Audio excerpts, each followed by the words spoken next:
और ये बिजनेस में भी सारा रुपया वेस्ट हो गया।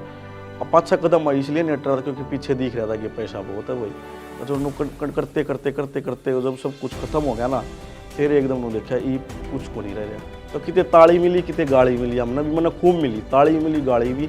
रिश्तेदार भी फोन करने लगे थे कि यार ये के धंधा टोलिया थोड़ा ये डुम्मा वाला काम ऐसा कुछ कहा करे। सबसे पहले सभी को हाथ जोड़ के राम राम। मैं राकेश माजरिया, सोनीपत का रहने वाला, गांव खिजरपुर जाट माजरा।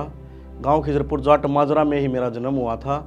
और मेरे परिवार में मम्मी पापा दादा दादी भाई, 2 भाई 1 बहन। लेकिन अब दादा की डेथ हो चुकी, दादी की, और एक किसी हादसे में मेरे छोटे भाई थे जो सबसे सगे मोनू, उनकी भी मौत हो गई थी। अब हाल फिलहाल भगवान की दया से आप सभी लोगों के प्यार से जो भी मैं कुछ बनाऊँ आप सभी के प्यार से ही बनाऊँ। स्टार्टिंग से मैं आपको अपनी कहानी बताता हूँ। मेरे पापा मेरे दादा को एक ही लड़का था, तो मेरी 3 बुआ। मैं बहुत लाड प्यार से पड़ा हुआ बच्चा था, खूब प्यार होया करता मेरी गेलर। मेरे दादा थे जो वो कोऑपरेटिव बैंक में सरकारी मैनेजर थे, अच्छा खासा ब्योंत होया करता, बढ़िया रुपये थे। प्राइवेट स्कूल तय मैंने स्टार्टिंग करी थी पढ़ने की। फिर हम पहले गांव में रहते थे, फिर उसके बाद हम शहर में चले गए, सोनीपत रहने लग गए। सोनीपत जाकर फिर प्राइवेट में एडमिशन लिया दोबारा 3री 4थी क्लास में।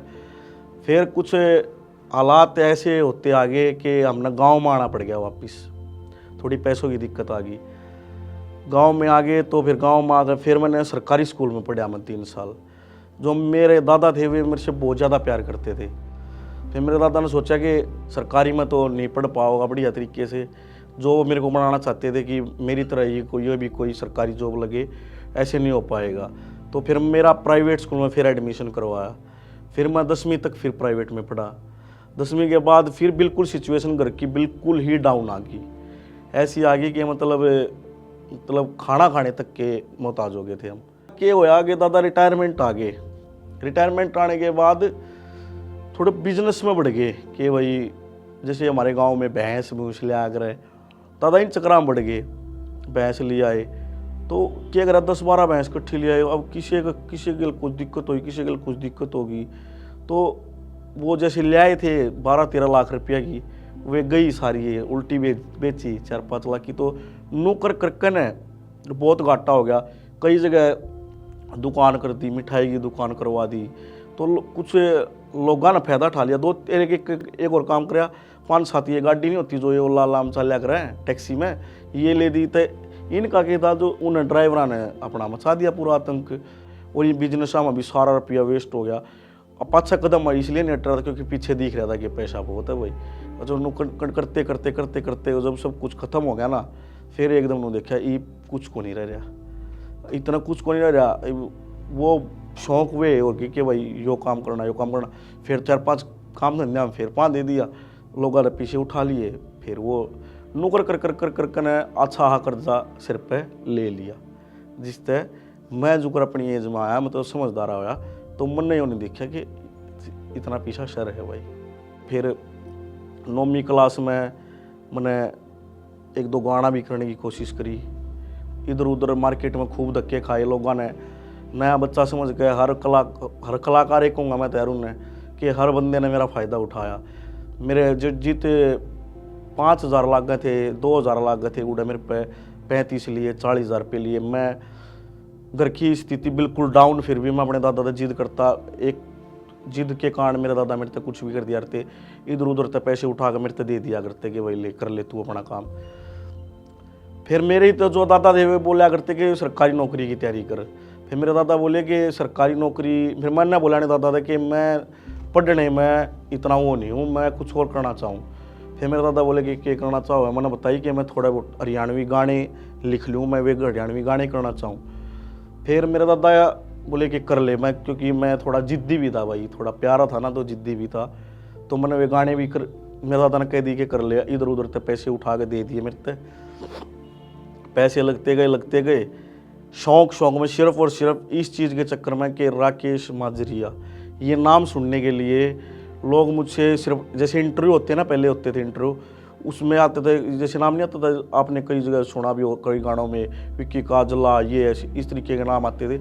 सिर्फ इस नाम के चक्कर में लोग मुझसे 20,000, 15,000, 10,000 ये ले जाते थे पैसे। अब जैसे जैसे मेरे को नॉलेज होती गई तो मेरे को पता चला कि ये तो 1 रुपये का भी काम नहीं, सिंगल 1 रुपये का भी, ये तो हम फ्री में करवा सकते हैं जाके। जो करवाने वाले बंदे थे वो मुझसे इस चीज़ के पैसे ले लेते थे। 15-20 हज़ार रुपये में तो अब एक म्यूजिक बन जाता है पूरा, और मेरे से सिर्फ उस चीज़ के लिए 15-20 हज़ार रुपये ले लेते थे लोग, और मैं दे देता था क्योंकि मुझे अपना नाम सुना था राकेश माजरिया। तो भाई फिर मैंने कोशिश बतेरी करी कि मैं कुछ करूँ, कुछ होया ही को नहीं कुछ भी। 11वीं क्लास में मेरे पेपर थे, मैंने पेपर भी छोड़ दिए इन गाने के चक्कर में। वो करते करते मैंने 12वीं कर ली हुई, जुगर भी हुई, 12वीं कर रखी मैंने, आज तक मैंने 12वीं कर रखी है। उसके बाद मैंने 12वीं कर ली, गाना में पैसे लगा दिए एक। फिर मैंने ये नाम लगवाने छोड़ के मैंने खुद गाना लिख दिया बढ़िया, वे गाने रिकॉर्ड कराए।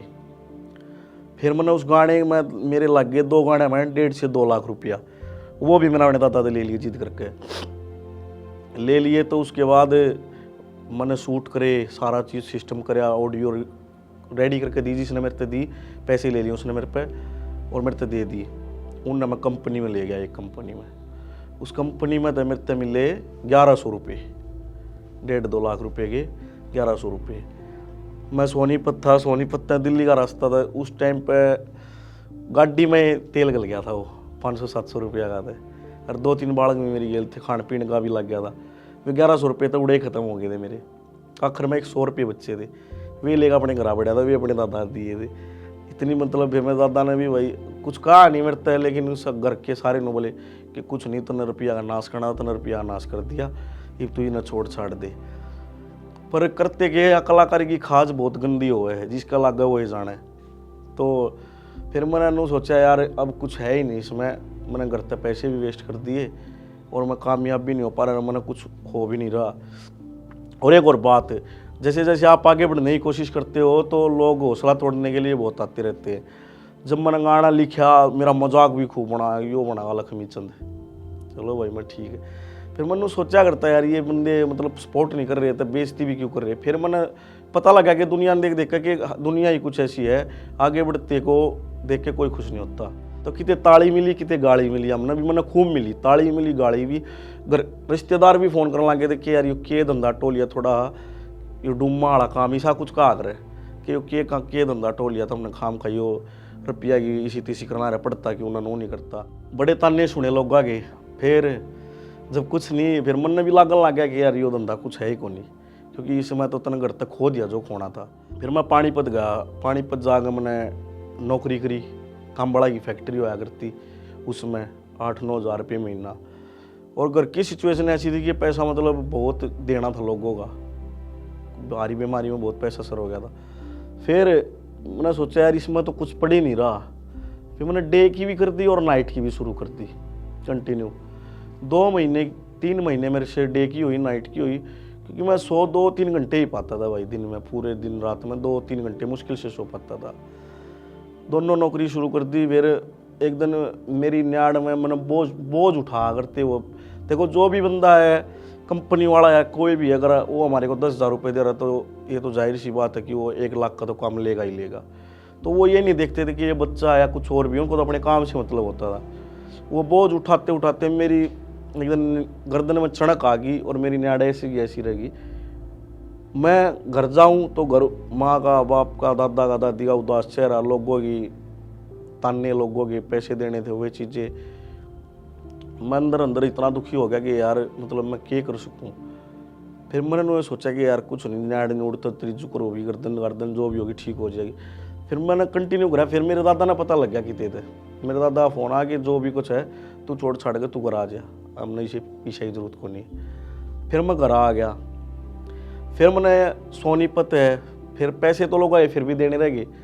सोनीपत दुकान होया करे ना, जो ये सीमेंट शामेंट की, इनकी सफेदी की, कट्टो वट्टो की, प्लास्टिक का जो भी कुछ काम की होया करे घर की चीज़ों की, इनकी दुकान पर काम कराया। इनकी दुकान पर भी मैंने भाई 8-9 हज़ार रुपये मिले थे। पोचे पाचे ती लवाया करते, वे भी बहुत कुछ कराया भाई उड़े भी। पर करते क्या, मजबूर थे गरीबी को लेके, करना पड़ा और करते रहे बस। फिर ऐसे ही मतलब मैं बहुत ज़्यादा रोता था बैठ के, अकेला होता था जब भी, मतलब बहुत गंदे लेवल पर होता था मैं। कि मतलब इतने लाड प्यार तक पड़ा होया था मैंने हर वो चीज़ देख रखी थी जो मैं एक बार जिस चीज़ का हाथ ला जा रहा था, मेरा दवाई ले दिया था, चाहे कुछ भी हो, कितनी महंगी चीज़ हो, जब भी आ जा रही थी, जब हमारा भी ठीक था। फिर मेरे वो पीछे तो नू याद आने लगी यार कि वहाँ तू के था, तू के कर ला रहा, लेकिन कर क्या सकते थे, मजबूर थे भाई। फिर करया काम उड़े दुकान पे भी आई सैलरी सुलरी मिल लिया करती 8-9 हज़ार रुपये। फिर आड़े तो फिर हटके फिर नहीं बचत सी दिखी कुछ, क्योंकि 1500-2 हज़ार रुपये मेरा किराया खाना महीने का खर्चा लग जाता। वे रुपये मतलब बच्चे थे 5-6 हज़ार रुपये। फिर पानीपत से फिर फ़ोन आ गया मेरे मामा का कि यार नौकरी यार 12 हज़ार रुपये। फिर उड़ा चले आ गया, फिर उड़े थे भी ये, फिर वो कंटिन्यू काम फिर शुरू कर दिया। फिर लिखण की खाद भीतर कर दे रही थी, फिर मैं उड़ा भी लिखे गया। फिर 2-3 गाने फिर स्टूडियो में आया। जैसे फिर मैं क्या करने लग गया, जैसे सैलरी मिलती थी 12 हज़ार रुपये, मैं कुछ भी एडजस्ट करके थोड़े वो स्टूडियो में जाने लग गया था। ट्रैक वाले को दे देता था सैलरी में, तो कुछ बचा कर ट्रैक बनवा लेता। नू एक करके मैंने सोचे जा रहा था यार गरात इतने दे दूँगा, गरा इतने दे दूँगा, आड़े इतने लग जाएंगे। मैं अपने भीतर शाब लाया जा रहा था। और फिर मैंने काम थोड़ा फिर शुरू कर दिया, अटके कर दिया। तो भाई फिर एक मैंने गाना लिख दिया, टोक एक सूत्री तू टोप कदे लाग जाना टोक, सबकी नीत डिगा रखी इस मर्जियानी ने। वो गाना मेरा ठीक पैसों में बिक गया, मतलब इतने पैसे बच गए, 7-8 हज़ार रुपये बच गए, 7-8 हज़ार रुपये बच गए। तो फिर मेरे भीतर वो एक हो नहीं जा कर थोड़ी लालच सा जा रहा है कि मैं इतने तूड़ा 1 महीने में टूट के लिया हुआ है, इतने तो तुनाड़े भी चलना लग रहे हैं। फिर मैं कहा चलो भाई, फिर कंटिन्यू गाने लिखने लगा। फिर टॉप गाना हिट हो गया, आज वो 150 मिलियन है, बड़ा गाना हिट हो। गाने हिट होने लग गए, थोड़ी कमाई आने लगी, थोड़ा नाम होने लग गया। जो मेरे ताने मारा करते वे मेरे तो राम करने लग गए। वे अपने रिश्तेदार आवे थे गाँव में, कोई भी कितने तो भी आवे थे, वे उन्हें मेरे तले ले मिलवाने लग गए कि यो भाई है अपना, बड़ा भाई है, छोटा भाई है, भतीजा है, पोता है। फिर मेरे नू होने लग गया कि यार कुछ तो अलग हो रहा है ज़िंदगी में, जो ये मतलब जो तने देखना ही पसंद नहीं कर रहे थे, और आज ये तेरे दौरान नू कहें यो तो अपना वो है, यो तो अपना वो। और चलो कंटिन्यूटी बनाए रखते हैं। फिर भाई ऐसा हाथ पकड़ा भगवान ने कि मतलब मेरे बैक टू बैक गाने जो भी मैंने कराया ना वो सुपर डुपर हिट वायरल रहे। उसके बाद मेरा गाना आया एक उड्या कबूतर डूंगे में बैठा, वो भी बड़ा भयंकर चला हरियाणा में। फिर मेरा गाना नंगड़ा का ब्याह दी, वो भी सुपर डुपर हिट। भगत आदमी, वो भी बड़ा हिट। बदमाशी का एक ही गाना किया था मैंने अपने जीवन में, वो बड़ा हिट निकल गया था, 250-300 मिलियन। फिर बिरड लड़गी, फिर तो मैंने लगातार बीपी आई, लाइने को नहीं टूटने दी गाने की। क्योंकि टूटने क्यों नहीं दी लाइन, क्योंकि मेरे पास पैसे आने लग गए, और जो मेरे पीछे घर की सिचुएशन थी वो मेरी ठीक होने लगी। ठीक होने, और ठीक होते होते वो बेस्ट होगी। मैंने घर की चिंता को नहीं रही। जो मेरे दिमाग में पहले बसड़ रहा करती गई, उसके पीछे देने हैं, पापा ने उसके पीछे देने, वह सब मेरे दिमाग से निकल गई। फिर मेरा कंटिन्यू काम पे फोकस हो गया, और थोड़ा पैसा आने लग गया तो मेरा थोड़ा नू होने लग गया यार जल्दी करें, पीछा होगा, और कुछ एंडी लिखेंगे, पीछा होगा, नाम होगा, रुतबा होगा। तो ये चीज़ मैंने जब दिखने लगी ना, तो फिर मैं अपने आप पे मैं थोड़ा आगे तो बढ़ने की कोशिश करता, और नू आगे बढ़ता रहा। थोड़े पैसे आगे, फिर मेरा गाँव में मकान था जो वो पुराना था बिल्कुल। ऐसा था कि मतलब मेरा काम जैसे मेरा नाम हो गया था ना, मेरे पास बंदे आने लग गए थे बाहर के। तो मेरा घर ऐसा था कि मैं उस चीज़ से बड़ा वो दुखी हो जाऊँ था कि यार ये इतने बंदे हैं, मतलब इस लेवल के बंदे हैं, तो इन्हें यहाँ कैसे बिठाऊँ, क्योंकि मेरा घर बहुत डैमेज था उस टाइम पे। तो मैं अपने काका ताऊ करके घरा बिठाया करता, उनने सब ने कंपनी वाला ने उड़े बैठ कर बातचीत करते, क्योंकि वे तो ये सोच के आते इतना नाम चलिया हुआ, पता नहीं क्या होगा क्या नहीं होगा। लेकिन पता तो नहीं था उनको कि बैकग्राउंड बिल्कुल अभी डाउन है। काका तो बिठा लगा, फिर मैंने भाई पैसे पूसे इकट्ठे करके ना फिर मैंने मकान बनाया गांव में, बढ़िया मकान। अब कुछ ऐसा बना रखा है कि अब कोई भी आ सकता है और कोई भी बैठ सकता है, मेरे को कोई दिक्कत नहीं होती, और खुशी होती है कि मतलब मैं यहाँ पे पहुँच गया भगवान की दया से। तो उसके बाद भाई मम्मी की भी कुछ जैसे टूमें होती हैं वो भी गहने थी, मतलब दर रखी थी, पैसे उठा रखे थे, वे भी मैंने फिर छुड़वाई। और भी जो बात बूत कई सिस्टम थे जो मेरे पापा की मेन जिम्मेदारी वायर थी, वे सारी मैंने उठा ली। फिर मेरे पापा मैंने कति बेचिंत कर दिए। जुगर जुगर फिर खुश रहने लग गया, घना खुश रहने लग गया। फिर जो मेरे तो जीवन में सबसे ज़्यादा प्यार करता था और जिससे मैं सबसे ज़्यादा प्यार करता था वो मेरा दादा था। उनकी डेथ होगी फिर मेरे दादा की। फिर मैंने नू लगा कि ज़िंदगी कुछ नहीं है। फिर मैं हताश हो गया जीवन तक।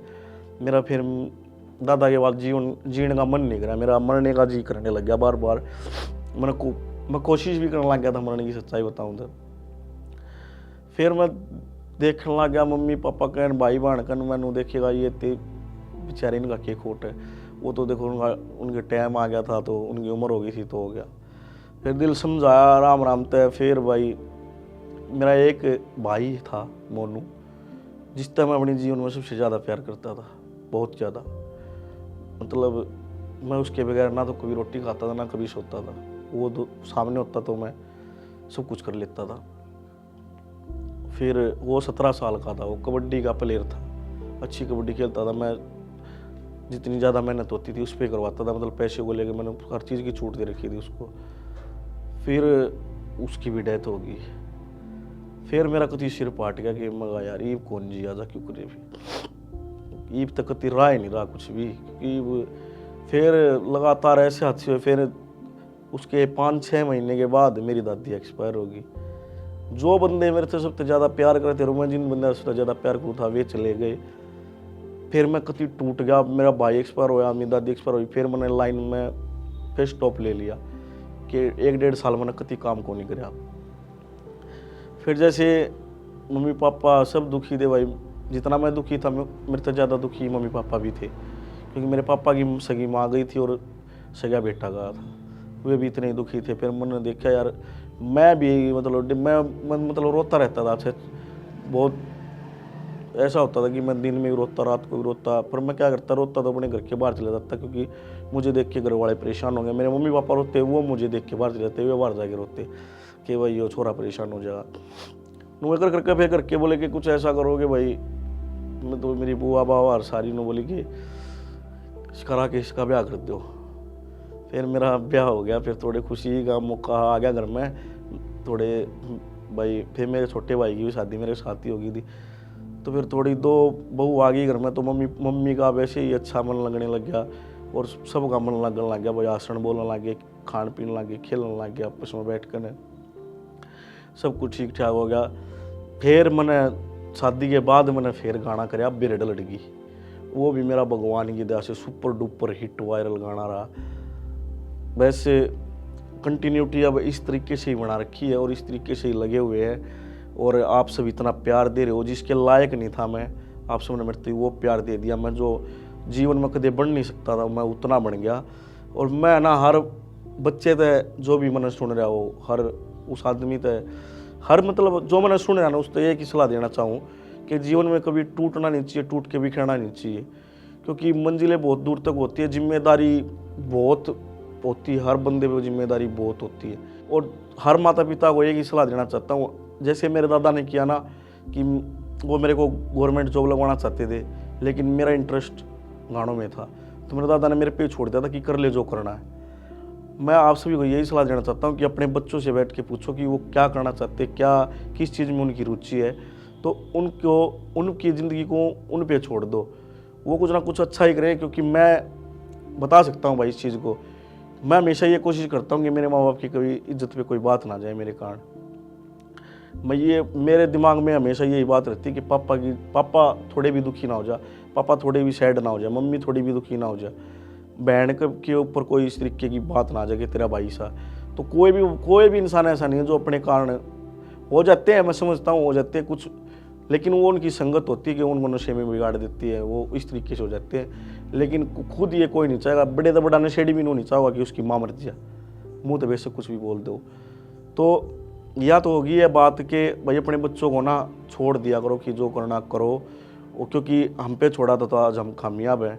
और कामयाबी इस लेवल तक है कि अच्छे लेवल तक है, हर जगह सीमित है, पैसों में, गाड़ी घोड़ा, जान पहचान, हर चीज़ अपने पास उपलब्ध आज भगवान की दया से, परमात्मा की दया से।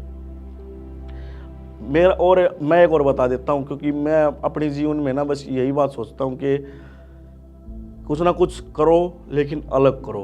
जैसे आप मेरे गानों से आइडिया लगा लेना, कभी भी जो भी मेरे गाने सुनते होंगे, मेरा गाना हमेशा अलग पाएगा, बहुत ज़्यादा अलग। कोई भी होया, कबूतर बिरड लड़की नंगड़ा का ब्याह दी, कोई भी कॉन्सेप्ट होया मेरा बिल्कुल अलग पाएगा। जैसे अभी हाल फिलहाल में कंपटीशन गाना आया हुआ है मेरा, वो भी अच्छा चल रहा है, नाचने का कंपटीशन लगाइया मैं। अब मेरा उसके 10-15 दिन के बाद एक गाना बहुत यूनिक कॉन्सेप्ट है, लाइट। मैं उसके बारे में भी बता दूं थोड़ा कि लाइट गाना है। जैसे गांव में लाइट की समस्या होती है, मैंने उस चीज़ को, मैं अपने आसपास की माहौल को देखता हूँ।